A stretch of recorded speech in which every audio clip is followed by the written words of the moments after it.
Hey, you're looking at one of the most attractive things on Earth. No, not me, a magnet.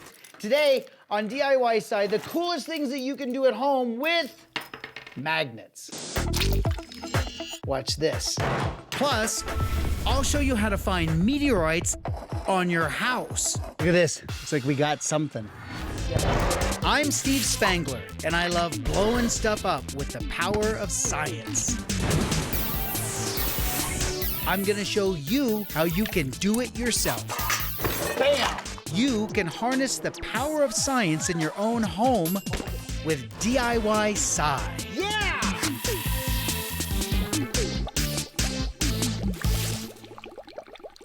Hi, I'm Steve Spangler, and today on DIYScience, I'm gonna show you some amazing things that you can do at home to explore the power of a magnet. This is called a ceramic magnet, and these magnets come in all different shapes and sizes. And as you can see, they're really powerful. But as powerful as these magnets are, a permanent magnet or a rare earth magnet called a neodymium magnet is 100 times or more stronger than that huge magnet.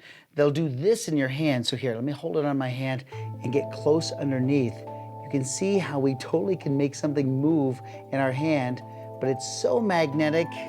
It actually goes right through my hand, and coming up to something like this, well, that's absolutely amazing. But there's something even better you can do with a rare earth magnet, and that is the coolest magic trick ever. Here, watch this. Ready? Watch. It's the floating paperclip trick. Here we go. Stay there, paperclip. You should be amazed. Or you shouldn't be amazed, because there's just a giant neodymium magnet inside the box. I gotta show you some of the coolest things to do with these super strong magnets. Start by hiding one of those super strong neodymium magnets on the inside of the box. It's so strong that it will attract with no problem at all that nail on the other side. All right, so nobody knows. Simply pretend like you just put it there and then gather people around and show them how great you are at balancing things.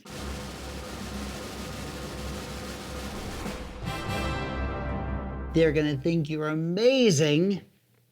Just don't show them the magnet on the inside. Let's use the money down here to play the game magnetic or not. All right, here we go. Ready, magnetic. Look at that, nothing. Nothing is magnetic. American money is not magnetic. See, inside here, a penny, it's not really copper. It's just a little bit of copper, mostly zinc. What about paper money? Magnetic or not? No, of course not. Or so you would think, but watch this. Now you can do this with a couple different kinds of magnets, but they're gonna have to be strong magnets. Just take a regular dollar bill, fold the dollar bill in half. We want to have this little fold here like this, forming that shape. Now watch what happens when we get close to the dollar bill. No, it's not static electricity. No, it's not wind. There must be iron in the dollar bill. And believe it or not, there is iron in the dollar bill. See, the Treasury Department puts iron in a special ink to be able to detect whether or not they're counterfeit. Now, I know what you're thinking. Maybe he's just lying. Maybe it is just a camera trick. Well, here's something you can try at home to be able to prove to yourself that there's iron in that dollar bill. All right, you're gonna need a blender. So take the blender, fill it up half full with water. All right, now take your dollar bill, put it in the blender. Now, some of you are thinking, this is a felony. We're going to jail. Believe it or not, the law reads that as long as you don't try to pass the bill once again, once you do something to it, everything is fine. Watch this. Now you really gotta grind up the dollar bill. It's like a money smoothie. Don't drink it. I think it's perfect. Oh, dollar bill smoke. You don't want to breathe that. All right, here we go. And now all of this goes into a Ziploc bag. All right, just pour the whole thing in. And now never use this for any type of food ever again. All right, seal it up. And now we are set. So look, see? The dollar bill is all over the place, but believe it or not, by grinding it up, we're releasing some of that ink. So here's what you do. You put the super strong magnet on top like this. Turn the whole thing upside down, shake it around, and you might just start to see some iron inside. Let's see if you can see anything inside right about there. Look at that. That is the iron that is in a dollar bill. You successfully extracted it from the ink, proving to yourself that there's iron in a dollar bill. Just like the Earth, magnets have a north end and a south end. If you have a magnet that's marked north and south, you can suspend it from a piece of string like this and use the Earth's magnetism to verify the direction. Look at this. It's pointing north. Even if I spin it around like this and try to point it in the opposite direction, it's going to realign because it's attracted to the north end over here and the south end over here. If you use a second magnet, you can actually see two of the most important properties of magnetism. That's that opposites attract, like charges repel. So north to north causes the magnet to reorient itself, pulling it away, it comes back. And if you happen to have north to south, well, opposites attract. Looks like these discs are floating. Well, they're actually magnets. And the magnets are actually repelling one another. See, the north end of the magnet is facing the north end. That's causing it to repel. And the south end down here is now on this end here. So they're floating on each other. If you were to turn them upside down like this, well, that's when they hook together. And finally, they'll form one solid magnet.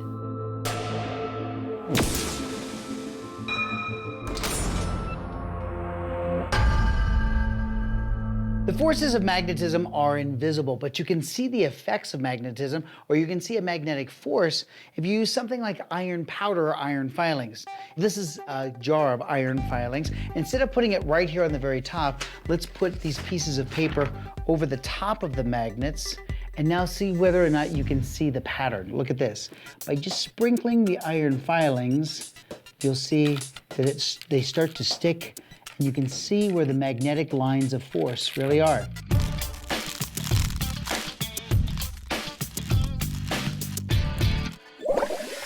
You can also use iron filings to make magnetic putty. First, dump an entire bottle of white glue into a mixing bowl, fill the bottle with water, and pour that into the bowl. Now, before we mix it, let's make our cross-linking water. This is a solution that actually takes those glue molecules and kind of hooks them together. So in order to do that, you'll team borax. Put a tablespoon of the borax into about 8 ounces of water and stir it up. That's good. Now add the iron filings to the glue mixture. Now, you don't have to be a chemist to understand that iron doesn't dissolve in water. So that's why it's going to be important that you just get your hands in there and really mix it around. Oh, that's good. So as you're inside, you can feel the iron filings sitting at the bottom. What we're trying to do is to get them mixed up. When this starts to turn gray, you know that you've done a pretty good job here. Now, we're going to take our cross-linking water and put that solution in there. About that much. Again, no exact proportions, you're just gonna feel it. Oh, and immediately, that's looking good, but not good enough. So you really need to squeeze it around and you need to knead it with your hands, mix it around, and those iron filings now are gonna be trapped inside. And so here is our putty, like this. Look at this, we break it apart. Oh, that looks fantastic. But you can see the little iron filings that are inside. Smooth out the putty to make it as thin as possible, and then grab your magnet. Look at this. Yes, there it goes. Oh, it wants to jump right into it. You know what? Look at this putty. This is one that I made yesterday. This putty here has rusted. And so overnight, you can see the rusting there. But here, let's see if we can slowly start to pull it towards. Oh, look at this. That's great. Look. This is great. Yes, a little bit more. Look at that. Just a great way to be able to make a putty that's magnetic because of the iron filings that are sitting inside. Well, what happens with our great big magnet? Well, I don't know, but take a look at this. Here it goes. I have a feeling it's gonna be gone in just seconds as the putty almost comes alive works its way around and starts to eat that neodymium magnet. Coming up on DIY Sci, how you can build an electromagnet. That's an industrial strength electromagnet. Plus, how a magnet proves you eat nails for breakfast. There is something in these flakes. That's still to come on DIY Sci.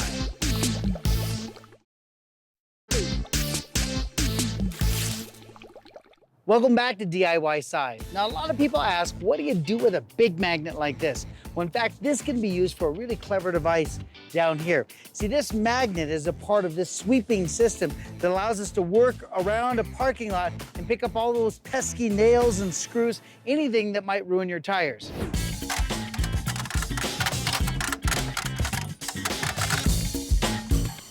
Let's see what we got.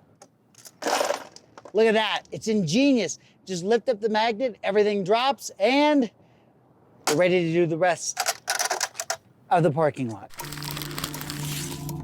Back in 1820, a Danish physicist by the name of Hans Christian Ørsted figured out something that changed the world forever in terms of magnetism. He found out that if you take a coil of wire and you wrap the coil of wire around many, many times, a conductor like this, and then you put electricity through the coil of wire, the flow of electrons actually induces a magnetic field. Well, it's easy for you to make an electromagnet at home simply using wire, a conductor like a nail, and a big battery. All right, just wrap the wire around the nail, and now in order to connect it to the battery, I'm gonna use these little clips and clip them on right here and right here. All right, so take a look at this. Let's just prove that it's not a magnet now, not magnetic. But when we hook it up to this lantern battery, this is 6 volts of electricity.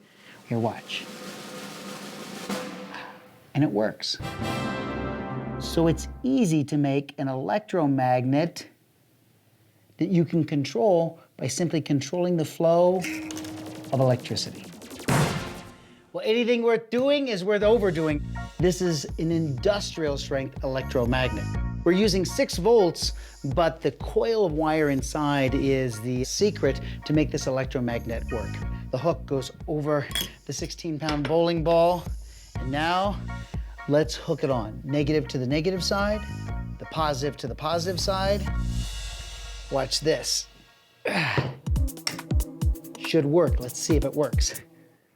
That's an industrial strength electromagnet. And when you're ready to drop it, just cut the power. I scared myself.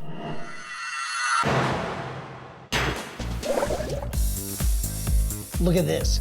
We already know that electricity flowing through a coil of wire will create a magnetic field. And we know that opposites will attract, but like charges will repel. So look at the setup here to make a very simple motor. It starts with a piece of wood and 2 batteries put onto there. I'm using these D-cell batteries because we need a lot of current. So one goes to this post and the other side goes to this post over here. And then there's a ceramic magnet right here in the very middle. So as soon as the wire touches the ends here, it's going to create that magnetic field. We want to see if there's any push off. Oh, there it is right here. Do you see how it's pushing? So the magnetic field has started, and now it's just a trick of us giving it a little turn, and that is a simple motor. Every motor in your home uses this electromagnetic principle to be able to operate. Now let's try it using a 1.5 volt battery and a couple of neodymium magnets. So we're going to set it here like this, and instead of using that flimsy copper wire, now I'm using stronger copper wire from the hardware store. Notice what we did here. We made this so it is a circuit, except this is open here on the bottom. That's where I want the neodymium magnets to be able to touch, and this is where it's going to rest on the very top. So we put the thing over just like this and allow it to touch the top. The electricity will come out of the top. And now as I let go and it touches the neodymium magnet, we get that same rotation that we had before, but now it becomes a piece of science art that sits on your desk. But you can use magnets for things that are less practical, like pulling iron out of your breakfast cereal. Plus, how you can find a rock from outer space. On your roof. We got something. There's a lot more to come on DIY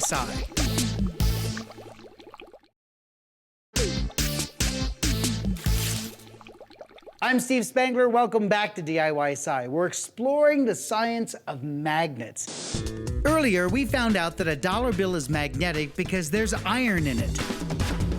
But is there iron in your breakfast? Specifically, look at this. It's total cereal. 100% of your recommended daily allowance of iron. But they can't really be putting iron in your breakfast cereal, or are they? And if they are, how does it work? Well, the first test is the easiest one. Doesn't taste like iron. That's a horrible test, right? How do you know what iron tastes like? I got an idea.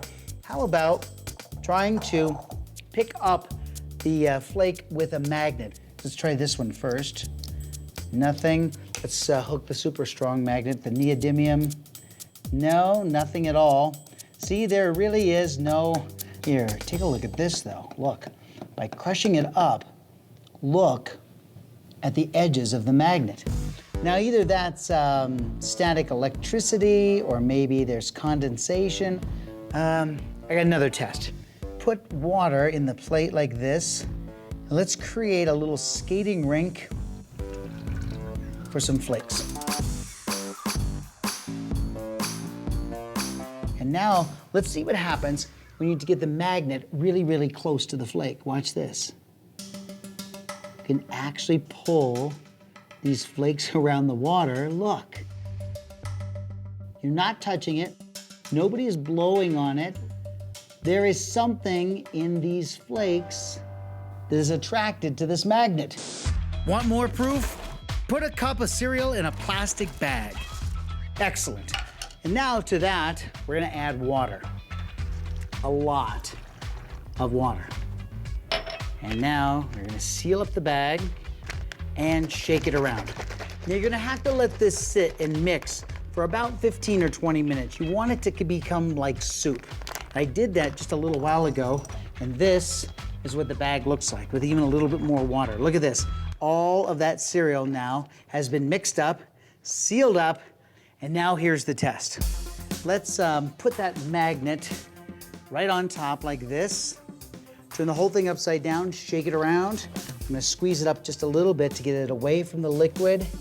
Move it around, look at this. This is the iron in your breakfast cereal. So believe it or not, they really put iron, real reduced iron, in your breakfast cereal. See, it's one of the ways that manufacturers iron fortify your food, and you can do it with raw iron. Now, all the iron has been approved by the FDA, and all the iron is perfectly safe to be able to be put into a cereal. Do all cereals have this much iron? No. You've got to try to find a cereal that has 80% or more of your recommended daily allowance. See, there's some pretty crazy stuff in the food that you eat. Even crazier? These meteorites could end up on your house. Look at this. We got something. Discover how to find them next on DIYSci.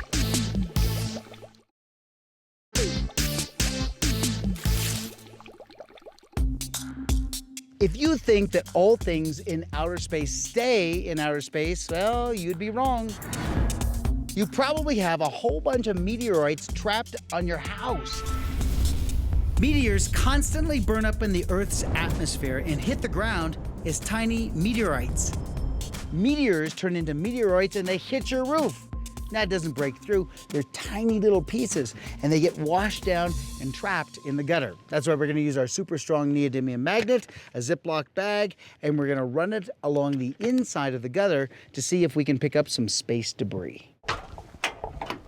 You see, meteorites have magnetic metals in them, and a powerful magnet will collect them.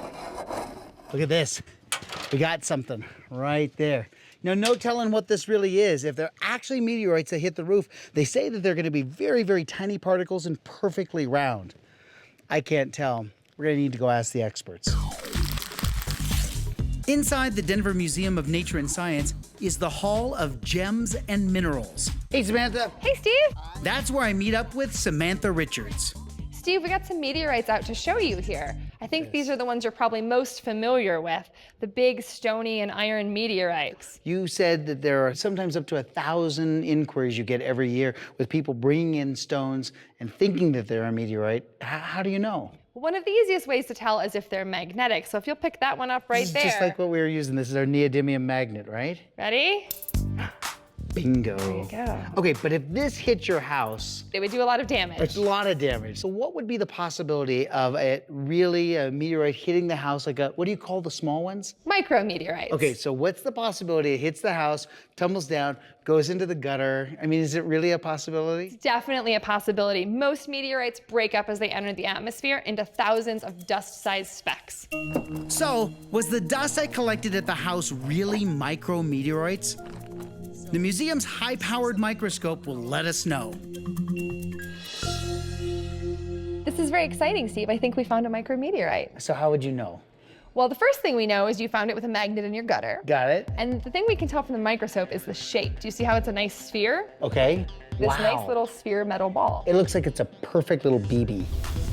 It is. So as these meteorites come through the atmosphere, they break up into millions of dust-sized particles. And most meteorites are made of iron. That's why you're able to pick it up with your magnet. And that's why it looks like a little shiny silver ball here. See, a meteorite did hit your house. We'll be right back.